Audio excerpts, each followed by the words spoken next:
सभी प्यारे दोस्तों का स्वागत है सार्थक कोचिंग क्लास में। दोस्तों हम लेकर आए हैं आप सभी के लिए लूसेंट जीके की कंप्लीट सीरीज, जिसमें टोटल 11 टॉपिक है, जैसे history, science, geography, polity, computer आदि।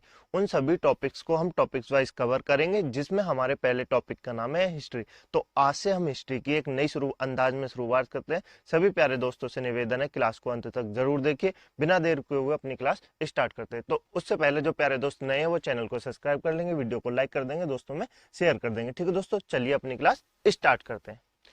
देखिए दोस्तों, इतिहास को हम पढ़ेंगे दो भागों में। कितने भागों में पढ़ेंगे? दो भागों में। एक पढ़ेंगे भारत का इतिहास पहले और फिर पढ़ेंगे विश्व का इतिहास। ठीक है दोस्तों, पहले पढ़ेंगे भारत का इतिहास और फिर पढ़ेंगे विश्व का इतिहास। देखिए दोस्तों, इतिहास क्या होता है उसको जान लेते हैं। इतिहास क्या होता है? देखिए दोस्तों, किसी भी देश में हुई घटनाओं के विशेष महत्व को दर्शाने के लिए जो इतिहास बांटा जाता है उस देश को, उसको क्या कहते हैं? उसको इतिहास कह सकते हैं। जैसे कोई भी घटनाएं हो सकती है, आपदा प्रबंधी हो सकती है, राजनीतिक संबंधी हो सकती है, कोई भी संबंधी घटनाएं हो सकती हैं, उनके आधार पर किसी भी देश के इतिहास को बांटा जा सकता है। जैसे देखिए दोस्तों, भारत का इतिहास कितने भागों में बटा हुआ है? भारत का इतिहास 3 भागों में बटा हुआ है। एक है प्राचीन भारत, एक है मध्यकालीन भारत और एक है आधुनिक भारत। ठीक है दोस्तों, तो इन 3 भागों में भारत का इतिहास बटा हुआ है। देखिए अपना भारत का इतिहास 3 भागों में क्यों बटा हुआ है? देखिए दोस्तों, प्राचीन भारत में लगभग 720 एडी से पहले, 720 एडी से पहले क्या थे? प्राचीन भारत। 720 एडी से पहले क्या था? प्राचीन भारत। प्राचीन भारत क्या कहते हैं? प्राचीन भारत वो होते हैं जो मतलब जो लोग भारत में ही जन्मे थे और उस पे भारत के लोग ही राज्य कर रहे थे। मतलब भारत में जो जन्मे थे वो ही भारत पे राज्य कर रहे थे, तो वो क्या हो गया? वो हो गया प्राचीन भारत। अब जब 720 एडी में पहला मुस्लिम सफल आक्रमण हुआ, क्या हुआ दोस्तों? पहला मुस्लिम सफल आक्रमण हुआ, तो उसके बाद क्या हुआ? उसके बाद मुस्लिम भारत आए, बहुत सारे भारत आए लोग, तो क्या हो गया? वो हो गया मध्यकालीन। लगभग 720 एडी से लेके लगभग 1600 एडी तक मध्यकालीन भारत हो गया। ठीक है दोस्तों, जब लगभग 1600 ईस्वी में अंग्रेज भारत आए, तो क्या हो गया? उसको रख दिया गया आधुनिक भारत। 1600 ईस्वी से लेकर 1947 तक क्या हो गया? आधुनिक भारत हो गया। ठीक है दोस्तों, तो इन 3 भागों में अपने देश भारत को बांटा, भारत के इतिहास को बांटा गया है। ठीक है दोस्तों, प्राचीन भारत, मध्यकालीन भारत, आधुनिक भारत, इन 3 भागों को हम पढ़ेंगे। ठीक है दोस्तों, आपको ये सब समझ में आ गया होगा। ठीक है दोस्तों, उससे पहले जान लेते हैं बीसी और एडी में आप लोग बहुत कंफ्यूज होते हैं। मैं आपको बता देता हूँ बीसी और एडी में आप लोग क्या कंफ्यूज होते हैं। ठीक है दोस्तों, इनके बारे में आप जान लेते हैं। जैसे आपने सुना होगा 520 बीडी, 520 सी और 720 एडी, इसका मतलब क्या होता है? तो आपको मैं ये बता देता हूँ। देखिए दोस्तों, एक टाइमलाइन बना लेते हैं। ये देखिए ये टाइमलाइन है। ठीक है दोस्तों, और यहाँ मान लेते हैं बीच में क्या? बीच में मान लेते हैं जीसस क्राइस्ट का जन्म हुआ था। क्या हुआ था दोस्तों? जीसस क्राइस्ट का जन्म हुआ था। इससे पहले हम कैसे जाएंगे? 1 2 3 4 5 ऐसे जाएंगे। तो ये क्या है? Before Christ. बिफोर क्राइस्ट यानी जीसस के जन्म से पहले। ठीक है दोस्तों, बीसी का मतलब क्या होता है? बिफोर क्राइस्ट, यानी जीसस के जन्मदिन से पहले, जन्म से पहले। ठीक है दोस्तों, अब इससे आगे जाएंगे 1 2 3 4। एडी का मतलब होता है दोस्तों, एडी का मतलब क्या होता है? एडी का मतलब होता है एनो डोमिन। क्या होता है दोस्तों? एनो डोमिन। ठीक है दोस्तों, आप ये याद रखेंगे, आपसे पूछ भी सकता है, नहीं भी पूछ सकता है। ठीक है दोस्तों, बीसी और एडी आप जानेंगे। अब देखिए कैसे होता है बीसी एडी। देखिए हम कौन से सन में जी रहे हैं दोस्तों? हम जी रहे हैं 2023 में। किस में जी रहे हैं? 2023 में। तो हम जानेंगे गौतम बुद्ध का जन्म कब हुआ था। बताइए दोस्तों, गौतम बुद्ध का जन्म हुआ था 540 बीसी में। कब हुआ था? 540 बीसी में। तो 540 बीसी में होगा तो क्या कर देंगे हम? जब इसके पीछे जाएंगे ना दोस्तों, इसके पीछे बिफोर क्राइसिस, मतलब जीसस के जन्मदिन से पहले जो जाएंगे, बीसी जहां भी आपको मिले ना, तो उसमें आज की डेट को ऐड कर देंगे दोस्तों। तो हम इनको ऐड करेंगे। कैसे ऐड करेंगे? देखिए दोस्तों, 3 4 और 2 6 5 2, तो लगभग कितने साल पुरानी बात है? ये लगभग 2500 साल पुरानी बात है। कितनी साल पुरानी बात है? लगभग 2500 साल पुरानी बात है। देखिए दोस्तों, अब देखते हैं एडी। जब 720 एडी में भारत पर पहला मुस्लिम सफल आक्रमण हुआ था, तो वो कितने साल पुरानी बात है? कितने साल पुरानी बात है? देखिए 2023 में हम चल रहे हैं, तो 720 क्या करेंगे? इसमें से माइनस कर देंगे। क्या कर देंगे? माइनस कर देंगे। जहां भी आपको एडी दिखे उसको क्या कर देंगे? उसको कर देंगे माइनस। ठीक है दोस्तों, माइनस करेंगे। देखिए दोस्तों, 3 बचा, 2 में से 2 गए, 0 बचा, 7 में से 10 में से 7 गए, 3 बचा और 1 बचा। लगभग 1300 साल पुरानी बात है। कितनी पुरानी बात है? लगभग 1300 साल पुरानी बात है। ठीक है दोस्तों, तो इस तरह आप बीसी और एडी को समझ गए होंगे। बीसी मतलब बिफोर क्राइस्ट, जीसस के जन्म से पहले। ठीक है दोस्तों, और एडी का मतलब एनोडोमिन, यानी कि जीसस के जन्म के बाद। ठीक है दोस्तों, समझ गए आपको? जब भी आपको बीसी लिखे दिखे तो आपको क्या करना है? प्रेजेंट जो ईयर चल रही है उसमें ऐड कर देना है। ठीक है दोस्तों, तो आपको पता चल जाएगा कितने साल पुरानी बात है। ठीक है दोस्तों, जब भी आपको एडी लिखा दिखे तो आपको क्या करना है? जो प्रेजेंट ईयर है उसमें से एडी जो डेट दी हुई है उसको इसको कर देंगे माइनस, तो आपको पता चल जाएगा कितने साल पुरानी बात है। ठीक है दोस्तों, बीसी और एडी आपको समझ में आ गए होंगे, कंफर्म आपको समझ में आ गए होंगे। ठीक है दोस्तों, अब शुरू करते हैं अपने देश भारत का इतिहास कैसे कैसे बांटा गया और क्या क्या बांटा गया है। ठीक है दोस्तों, उसको शुरू करने से पहले हम लोग क्या जान लेते हैं दोस्तों, उसको शुरू करने से पहले हम लोग जान लेते हैं भारत का नामकरण। अपने देश इतना महान देश है, उसका नामकरण कैसे हुआ। देखिए दोस्तों, प्राचीन भारत में इतिहास में क्या क्या नाम हुए अपने देश भारत के। ठीक है दोस्तों, वो हम जान लेते हैं। देखिए दोस्तों,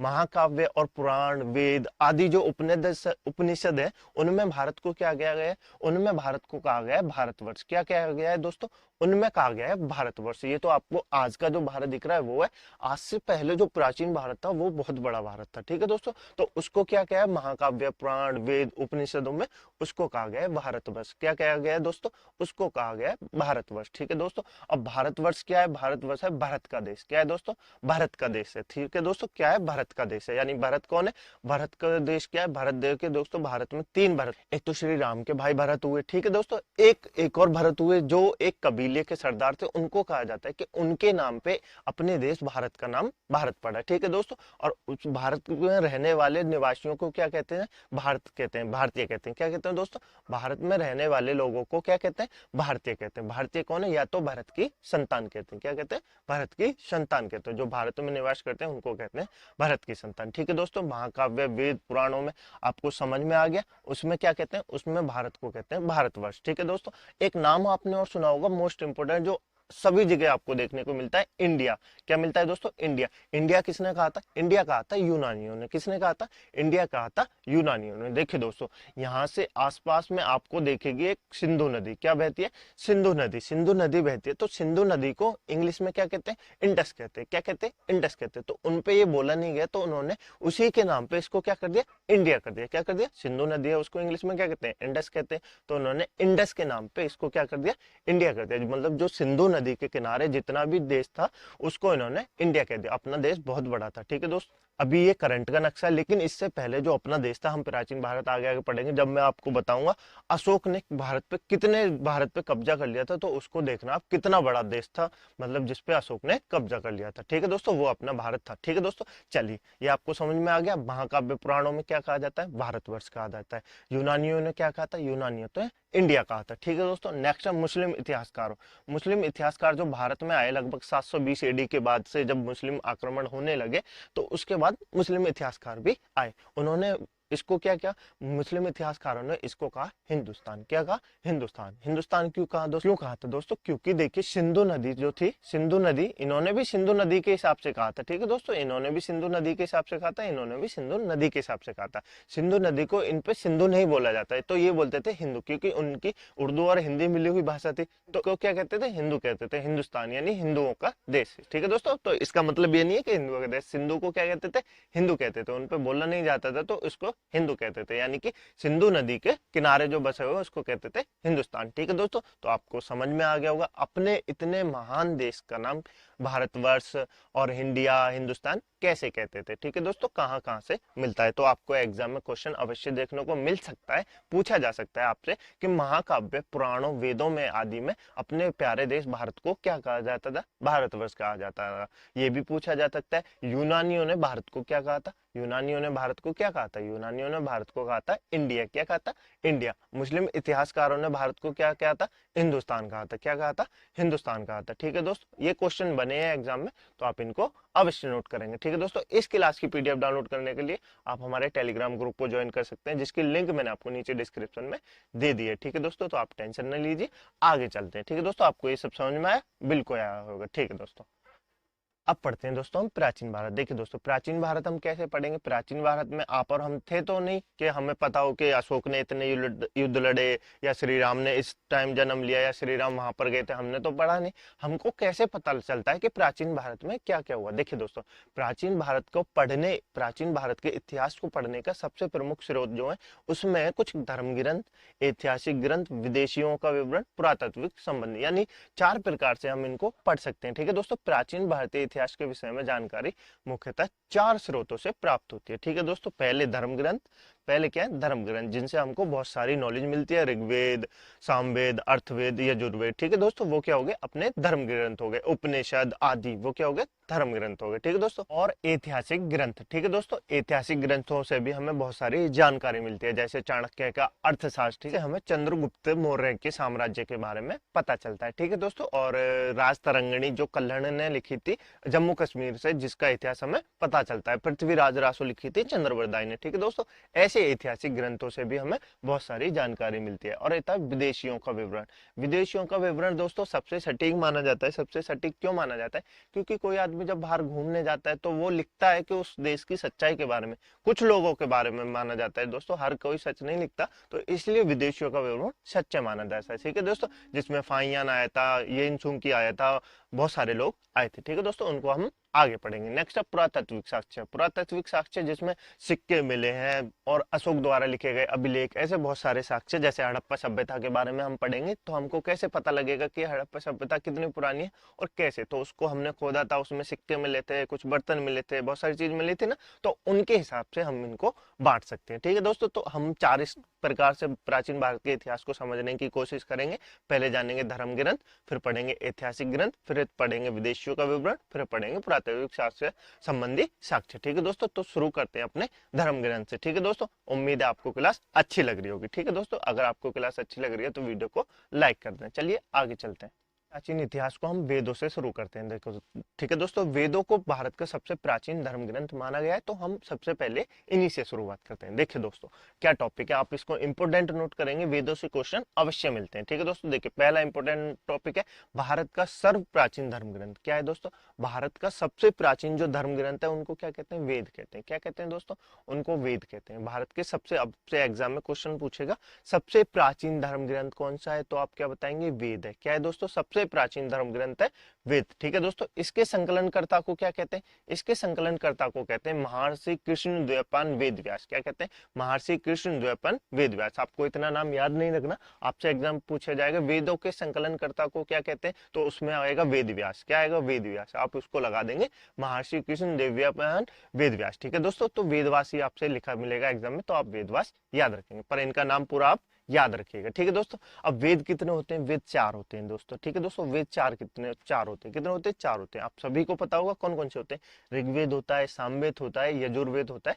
अर्थवेद होता है। कौन सा होता है दोस्तों, ऋग्वेद होता है, सामवेद होता है, यजुर्वेद होता है, अर्थवेद होता है। ठीक है दोस्तों, तो आपको ये सब पता होगा। ठीक है दोस्तों, वेदों के बारे में आपको अवश्य जानकारी होगी। ठीक है दोस्तों, सबसे प्राचीन वेद कौन सा है, ऋग्वेद है। सबसे नवीनतम वेद कौन सा है, अथर्ववेद है। ठीक है दोस्तों, इसको हम आगे पढ़ेंगे। ठीक है दोस्तों, इतना आपको समझ में आया। इस स्लाइड से आपको 2 क्वेश्चन मिलेंगे। ठीक है दोस्तों, कौन कौन से, भारत का सबसे प्राचीन धर्म ग्रंथ कौन सा है, वेद है। कौन सा है दोस्तों, भारत का सबसे प्राचीन धर्म ग्रंथ है वेद है। ठीक है दोस्तों, इसके संकलन, वेदों के संकलनकर्ता को क्या कहते हैं, वेदों के संकलनकर्ता को कहते हैं महर्षि कृष्ण द्वैपायन वेद व्यास। क्या कहते हैं दोस्तों, वेद व्यास कहते हैं। वेद कितने होते हैं, वेद 4 होते हैं। कौन कौन से होते हैं, ऋग्वेद, सामवेद, यजुर्वेद, अथर्ववेद। ठीक है दोस्तों, अब शुरू करते हैं वेद पढ़ना। ठीक है दोस्तों, देखिए दोस्तों, अपना पहला वेद को हम पढ़ते हैं ऋग्वेद को। क्या पढ़ते हैं दोस्तों, ऋग्वेद को हम पढ़ते हैं। ठीक है दोस्तों, ऋग्वेद के बारे में इंपोर्टेंट जो है वो मैंने आपको लिख दिया है। ठीक है दोस्तों, देखिए पढ़िए। अथर्ववेद, ऋग्वेद को क्या कहते हैं, ऋग्वेद को पढ़ने का अर्थ होता है, ऋग्वेद को क्या कहते हैं, ऋग्वेद का अर्थ होता है ऋचाओं के क्रमबद्ध ज्ञान का संग्रह। क्या होता है दोस्तों, ऋचाओं के क्रमबद्ध ज्ञान का संग्रह को क्या कहते हैं, ऋग्वेद कहते हैं। इसमें जो है वो मंत्र है, बहुत सारी चीजें, उनको क्या कहते हैं, ऋचाओं के क्रमबद्ध ज्ञान का संग्रह कहते हैं उसको। ठीक है दोस्तों, ऋग्वेद का अर्थ ये होता है। ठीक है दोस्तों, ऋग्वेद को कैसे कैसे बांटा गया है दोस्तों, ऋग्वेद को 2 भागों में बांटा गया है। कैसे कैसे बांटा गया है, एक बांटा गया 10 मंडल, यानी मंडल वो होते हैं जैसे अपने चैप्टर होते हैं ना, उनको कहते हैं मंडल। ठीक है दोस्तों, 10 चैप्टरों में यानी मंडलों में बांटा गया है। ठीक है दोस्तों, 1028 सूक्त है। क्या है दोस्तों, 1028 सूक्त है। 1028 सूक्त क्या होते हैं, जो श्लोक होते हैं। क्या होता है दोस्तों, श्लोक होते हैं, उनको कहते हैं सूक्त। ठीक है दोस्तों, 1028 सूक्त है। ये आप इसको इंपोर्टेंट नोट करेंगे, एग्जाम में क्वेश्चन बनता है कि ऋग्वेद में कितने सूक्त हैं, तो आपको बताना है 1028 सूक्त हैं। ठीक है दोस्तों, और कितने मंडल हैं, 10 मंडल हैं। ठीक है दोस्तों, ऋचाएं कितनी है, ऋचाएं भी आपको इंपोर्टेंट याद रखनी है। ऋचाएं हैं 10,462। कितनी है दोस्तों, ऋचाएं हैं 10,462। ठीक है दोस्तों, तो आप ये याद रखेंगे। देखिए दोस्तों, 10,462 ऋचाएं, तो आपसे एग्जाम में क्वेश्चन पूछेगा सबसे ज्यादा ऋचाएं किस देव को समर्पित है। क्या पूछेगा, सबसे ज्यादा ऋचाएं किस देश को समर्पित है, तो आप बताएंगे इंद्रदेव को समर्पित है। किस देव को समर्पित है, इंद्रदेव इंद्रदेव को सबसे ज्यादा ऋचाएं समर्पित है, लगभग 250 ऋचाएं इंद्रदेव को समर्पित है। यानी ऋचाएं मंत्र, यानी 250 मंत्र ऋग्वेद के बारे में, इंद्रदेव के बारे में बताए गए हैं। ठीक है दोस्तों, उसके बाद किसको समर्पित है? उसके बाद अग्निदेव को समर्पित है। किसको समर्पित है? अग्निदेव को समर्पित है। लगभग 200 ऋचाएं अग्निदेव को समर्पित है। ठीक है दोस्तों, तो आप ये याद रखेंगे। कितनी ऋचाएं? 10,462 ऋचाएं। कितने सबसे ज्यादा किसको समर्पित है? इंद्रदेव को समर्पित है। कितनी समर्पित है? 250 समर्पित है। उसके बाद कितनी है? अग्निदेव को समर्पित है। कितनी है? 200 ऋचाएं समर्पित है। ठीक है दोस्तों, अब ऋग्वेद को पढ़ने वालों को क्या कहते हैं दोस्तों? ऋग्वेद को पढ़ने वाले को कहते हैं होत्र। क्या कहते हैं दोस्तों? ऋग्वेद को पढ़ने वाले को कहते हैं होत्र। तो आप ये भी याद रखेंगे। इस स्लाइड से आपके जो जो क्वेश्चन बनते हैं वो मैं आपको बता देता हूँ। देखिए दोस्तों, विभाजन कैसे किया गया पहले बता लेते हैं। अर्थ क्या होता है? इसका अर्थ होता है ऋचाओं के क्रमबद्ध ज्ञान का संग्रह। ऋग्वेद का अर्थ क्या होता है? ऋचाओं के क्रमबद्ध ज्ञान का संग्रह। ठीक है दोस्तों, विभाजन कैसे हुआ है? 2 भागों में विभाजन हुआ है। ऋग्वेद में कितने मंडल होते हैं? 10 मंडल होते हैं। आपसे एग्जाम में क्वेश्चन पूछेगा ऋग्वेद में कितने मंडल होते हैं? 10 मंडल होते हैं। कितने सूक्त है? 1028 सूक्त है। कितने सूक्त है? यानी 1028 सूक्त है। ठीक है दोस्तों, कितनी ऋचाएं? ऋचाएं इंपोर्टेंट है, एग्जाम में कई बार पूछी गई है। ऋचाएं 10,462 ऋचाएं। कितनी ऋचाएं? 10,462 ऋचाएं। ठीक है दोस्तों, सबसे ज्यादा किस देव को ऋचाएं समर्पित है? तो आपको बतानी है इंद्रदेव को 250 ऋचाएं समर्पित है। ठीक है दोस्तों, उसके बाद किसको समर्पित है? दूसरा भी नंबर आपको याद रखना है। उसके बाद अग्निदेव को समर्पित है, लगभग 200 ऋचाएं अग्निदेव को समर्पित है। ठीक है दोस्तों, और ऋग्वेद को पढ़ने वालों को क्या कहते हैं? ऋग्वेद को पढ़ने वाले को कहते हैं होत्र। क्या कहते हैं? पढ़ने वाले जो ऋषि होते हैं उनको क्या कहते हैं? उनको कहते हैं होत्र। ठीक है दोस्तों, तो आप ये याद रखेंगे। ऋग्वेद के बारे में इतनी जानकारी याद रखें। नेक्स्ट जान लेते हैं दोस्तों, इससे हमें क्या क्या जानकारी मिलती है। देखिए दोस्तों, इससे हमें मिलती है आर्यों की राजनीतिक प्रणाली। क्या मिलती है दोस्तों? आर्यों की राजनीतिक प्रणाली। इससे हमें ऋग्वेद से जानकारी मिलती है आर्यों की राजनीतिक प्रणाली। कहा जाता है कि भारत में सबसे पहले आर्य आए थे। क्या आए थे? सबसे पहले आर्य आए थे। ठीक है दोस्तों, तो आप ये याद रखेंगे। ऋग्वेद से हमें क्या मिलती है? आर्यों की राजनीतिक प्रणाली, आर्यों के बारे में जानकारी मिलती है हमें ऋग्वेद से। ठीक है दोस्तों, नंबर 2, विश्वामित्र द्वारा रचित तीसरा मंडल। नोट करेंगे, मोस्ट इंपोर्टेंट नोट करेंगे, विश्वामित्र द्वारा रचित तीसरा मंडल, जिसमें क्या है? सूर्य देवता सावित्री को समर्पित गायत्री मंत्र का वर्णन है। क्या है दोस्तों? गायत्री मंत्र का वर्णन है। किस मंडल में? तीसरे मंडल में। किस मंडल में? तीसरे मंडल में। इंपोर्टेंट नोट करेंगे, वेरी वेरी इंपोर्टेंट। एग्जाम में कई बार पूछा जाता है कि गायत्री मंत्र का वर्णन किस मंडल में? तीसरे मंडल में। किस मंडल में? तीसरे मंडल में। गायत्री मंत्र के रचयिता कौन है? विश्वामित्र है। कौन है? विश्वामित्र है। किसको समर्पित होता है गायत्री मंत्र? सूर्य देवता को। किसको समर्पित होता है? सूर्य देवता को समर्पित होता है गायत्री मंत्र। ठीक है दोस्तों, तो आप ये याद रखेंगे, विश्वामित्र रचित द्वारा तीसरा मंडल में सूर्य देव को समर्पित गायत्री मंत्र का वर्णन है। ठीक है दोस्तों, नंबर 3 है 8वां मंडल। 8वां मंडल में क्या मिलता है दोस्तों? 8वें मंडल में मिलता है हस्तलिखित ऋचाओं के बारे में। क्या मिलता है? हस्तलिखित ऋचाएं जो होती हैं उनको क्या कहते हैं? उनको कहते हैं खिल। क्या कहते हैं? जो हाथों से लिखी गई ऋचाएं हैं, मतलब प्राचीन वेद में हाथ से ही लिखा जाता था, उनको क्या कहा गया? उनको कहा गया खिल। क्या कहा गया? खिल कहा गया ऋचाओं को। आज तो हम उनको ऋचाएं कहते हैं, लेकिन उनको जब कहा गया था खिल। ठीक है दोस्तों, तो आप ये याद रखेंगे। 9वें मंडल में क्या कहा गया है दोस्तों? 9वें मंडल में सोम देवता को समर्पित 9वां मंडल है। कौन सा दोस्तों? 9वां मंडल सोम देवता को समर्पित है। सोम देवता कौन थे? देवों के राजा थे। ठीक है दोस्तों, 9वां मंडल किसको समर्पित है? सोम देवता को समर्पित है। तो आप ये याद रखेंगे। नेक्स्ट है वेरी वेरी इंपोर्टेंट, 10वां मंडल। कौन सा है? 10वां मंडल, वेरी वेरी इंपोर्टेंट। चातुर्य समाज जो होता है, चातुर्य वर्ण, यानी चतुर्य वर्ण जिसमें 4 प्रकार के वर्ण होते हैं, उसके बारे में उल्लेख कहाँ है? 10वें मंडल में उल्लेख है। कहाँ है दोस्तों? उसके बारे में 10वें मंडल में उल्लेख है। दोस्तों देखिए, 4 वर्ण होते हैं। कौन कौन से वर्ण होते हैं? आज भी 4 वर्ण होते हैं, पहले भी 4 वर्ण होते थे। कौन कौन से होते हैं? देखिए, ब्राह्मण होते हैं, क्षत्रिय होते हैं, वैश्य होते हैं, शूद्र होते हैं। कौन कौन से होते हैं? ब्राह्मण होते हैं, क्षत्रिय होते हैं, वैश्य होते हैं और शूद्र होते हैं।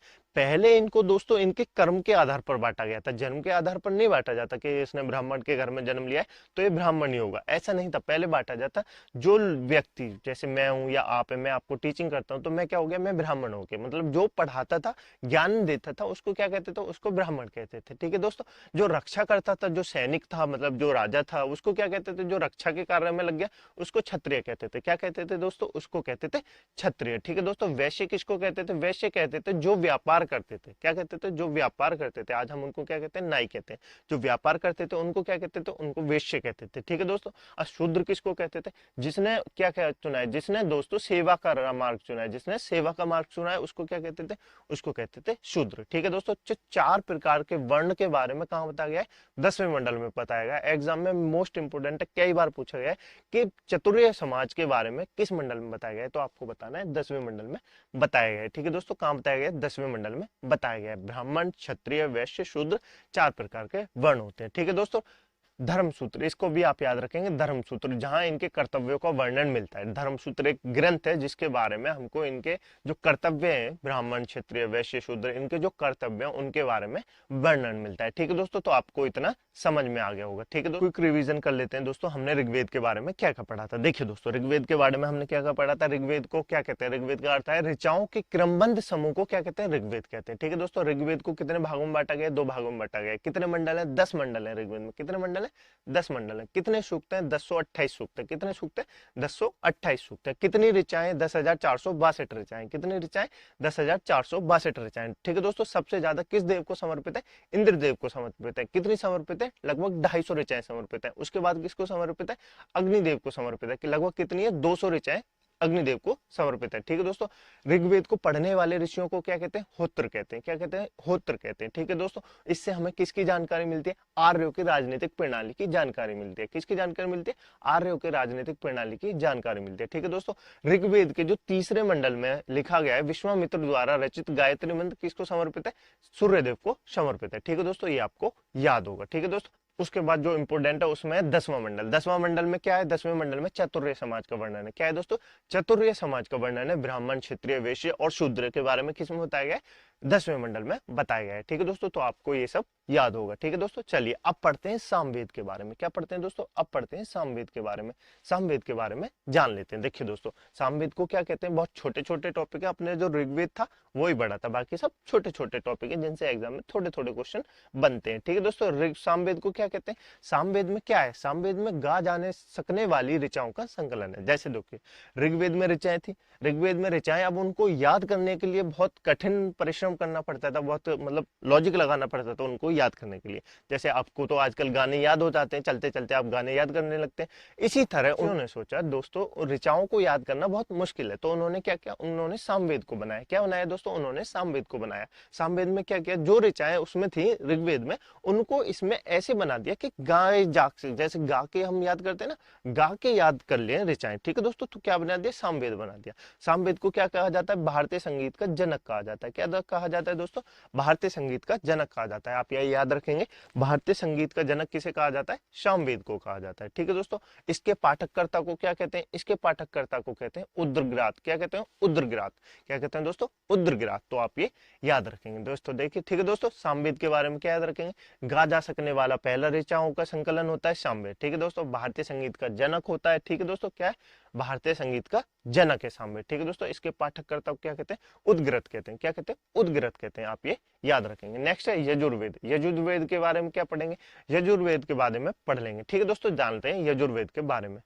देखिए दोस्तों, यजुर्वेद को क्या कहते हैं, यजुर्वेद में वैदिक कर्मकांडों के नियमों का संकलन है। क्या है दोस्तों, वैदिक जो कर्मकांड होते हैं जैसे जादू, टोना, ब्याह आदि सब, ये क्या है, ये सब यजुर्वेद में दिए गए हैं। किस में दिए गए हैं, यजुर्वेद में दिए गए हैं। वैदिक कर्मकांडों के नियमों का संकलन क्या है, यजुर्वेद है। ठीक है दोस्तों, उसको बाद क्या कहते हैं, पाठककर्ता को क्या कहते हैं, यजुर्वेद के पाठककर्ता को कहते हैं अधार्यु। क्या कहते हैं, अधियार्यु। क्या कहते हैं, अधियार्यु। तो आप ये याद रखेंगे, वैदिक कर्मकांडों के नियमों का संकलन का है यजुर्वेद में। ठीक है दोस्तों, इसके पाठककर्ता को क्या कहते हैं, अधर्यु। क्या कहते हैं, अधर्यु। ठीक है दोस्तों, नेक्स्ट है, यह गद्य और पद्य दोनों में गाया जाने सकता है। क्या है, विशेषता है इसकी, ये गद्य और पद्य दोनों में है। ठीक है दोस्तों, ये इंपोर्टेंट नोट करेंगे कि पहला ऐसा वेद जो गद्य और पद्य में है उसको क्या कहते हैं, उसका नाम है ऋग्वेद, यजुर्वेद। क्या है दोस्तों, यजुर्वेद। तो आप ये याद रखेंगे। ठीक है दोस्तों, चलिए आगे चलते हैं। अंतिम वेद है अथर्ववेद। कौन सा वेद है दोस्तों, नेक्स्ट और अंतिम वेद है अथर्ववेद। कौन सा वेद है, नेक्स्ट और अंतिम वेद है अथर्ववेद। देखिए दोस्तों, अथर्ववेद के बारे में जान लेते हैं। अथर्ववेद सबसे आखिर में रचित वेद है। क्या है दोस्तों, सबसे आखिर में रचित वेद है। मैंने आपको कहा था ना, सबसे प्राचीन वेद कौन सा है, ऋग्वेद है। सबसे नवीनतम वेद कौन सा है, अथर्ववेद है। ठीक है दोस्तों, तो आप इसको याद रखेंगे। नेक्स्ट क्या है, रचयिता। रचयिता इसको क्या कहते हैं, इसके रचयिता को कहते हैं अथर्व ऋषि। क्या कहते हैं, अथर्व ऋषि। क्या कहते हैं दोस्तों, अथर्व ऋषि कहते हैं। ठीक है दोस्तों, इससे हमें किस के बारे में जानकारी मिलती है? इससे हमें मिलती है जानकारी रोग निवारण, तंत्र, मंत्र, जादू, टोना, विवाह आदि के बारे में अथर्ववेद से हमको जानकारी मिलती है। जो आपकी शादी होते हैं उसमें जो पंडित जी मंत्र पढ़ते हैं उसकी जानकारी कहाँ से मिलती है? अथर्ववेद से मिलती है। ठीक है दोस्तों, जैसे जादू टोना होता है, रोग निवारण, हड्डी, बहुत सारी चीजें होती है, उनसे जानकारी मिलती है हमें अथर्ववेद से। ठीक है दोस्तों, नंबर 2 है सामान्य मनुष्य के विचार और अंधविश्वास। क्या है दोस्तों? सामान्य मनुष्य के विचार और अंधविश्वास किससे मिलते हैं? अथर्ववेद से मिलते हैं। ठीक है दोस्तों, उसके बाद सभा और समिति। क्या है? सभा और समिति प्रजापति की 2 पुत्रियां हैं जिनके बारे में हमें कहां से जानकारी मिलती है? अथर्ववेद से मिलती है। कहां से मिलती है? अथर्ववेद से जानकारी मिलती है। ठीक है दोस्तों, तो आप ये याद रखेंगे। नेक्स्ट है कन्याओं के जन्म की निंदा। क्या कही गई है इसमें? अथर्ववेद में पहली बार, देखिए दोस्तों, अब तक हमने जितने वेद पढ़े थे उसमें कहीं भी कन्याओं के जन्म की निंदा नहीं की गई थी। ठीक है दोस्तों, तो अब पहली बार, अब जैसे प्राचीन भारत में धीरे धीरे आगे बढ़ेंगे तो क्या कहेंगे? कन्याओं की निंदा, कन्याओं के जन्म की निंदा और स्त्रियों की स्थिति दैन्य होने लगेगी। ये हमको जानकारी याद रखनी है। कन्याओं के जन्म की निंदा कहाँ की गई है?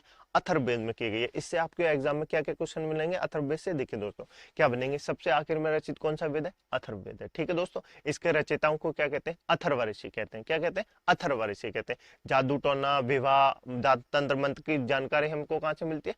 अथर्ववेद से मिलती है। कहां से मिलती है? अथर्ववेद से मिलती है। ठीक है दोस्तों, सभा और समिति प्रजापति की 2 पुत्रियों के बारे में हमको कहां से जानकारी मिलती है? अथर्ववेद से मिलती है। ठीक है दोस्तों, और कन्याओं के जन्म की निंदा किस वेद में की गई है? ये इंपोर्टेंट याद रखेंगे। कन्याओं के जन्म की निंदा किस वेद में की गई है?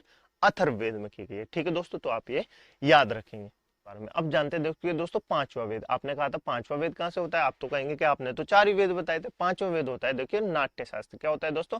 नाट्य शास्त्र। क्या होता है? नाट्य शास्त्र को क्या कहा गया है? नाट्य शास्त्र को कहा गया है 5वां वेद। क्या कहा गया है? नाट्य शास्त्र को कहा गया है 5वां वेद, जिसको किसने लिखा है? भरत मुनि ने लिखा है। किसने लिखा है?